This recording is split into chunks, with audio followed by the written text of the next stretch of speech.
Mnamo tarehe 25 mwezi wa Machi mwaka huu, vinara wa Musalia Mudavadi wa ANC, Kalonzo Musyoka wa chama cha Wiper, Moses Wetangula Ford Kenya na Gideon Moi wa KANU walikuja pamoja kwa lengo la kuunda muungano wa Kenya.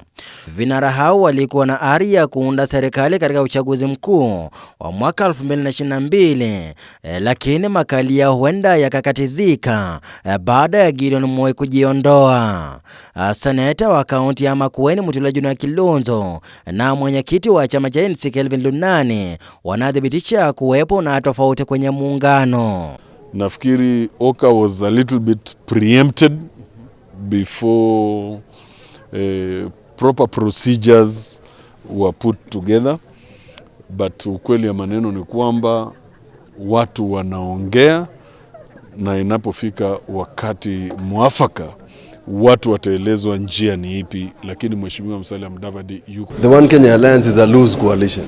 It's a loose coalition to the extent that people can leave and others can come because nothing has been formalized. So if Gideon Moi has left his brothers in the One Kenya Alliance, he didn't leave anything that was formed because there's no, as I said, there is no coalition between any of those parties. One Kenya hata kabla na baada ya kuundwa ulikuwa umejikita katika serikali ya Jubilee ambapo wamefanya kazi kwa pamoja hasa wakati wa uchaguzi mdogo. Gideon Moi and KANU are members of the Jubilee coalition. For Gideon Moi to join the One Kenya Alliance, he must leave the Jubilee coalition. Similarly, if any member of NASA wants to join Jubilee, they must leave NASA formally.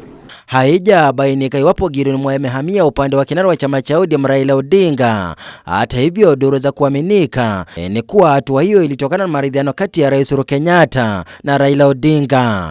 Inadaiwa Gideon Moi alisusia mkutano wa hivi majuzi uliohudhuriwa na vinara watatu pekee.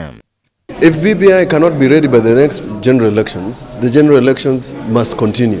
It is BBI that must give way and not the general elections. And that is the constitutional principle. And I can repeat it 100 times. We cannot afford to postpone the general elections. Kuhama kwa Gideon Moi kunajiri wakati kukiwa na mvutano mkali kati ya Kalonzo Musyoka na Raila Odinga kuhusu deni la kisiasa la mwaka 2017, ambapo Kalonzo Musyoka anataka uungwaji mkono, kauli inayopingwa vikali na Raila Odinga. Raila yumo mbioni kumridhi Rais Uhuru Kenyatta, huku akiwa na matumaini kwamba mahakama ya rufaa itabadilisha uamuzi wa mahakama kuu kuhusu mchakato wa marekebisho wa katiba. Inakisiwa kuwa baadhi ya wanasiasa wanapanga njama ya kusitisha uchaguzi mkuu ujao, hatua anayosema Mutula si halali. Nikiripotia Mwanga wa Ebro, jina langu ni Jeff Haemba.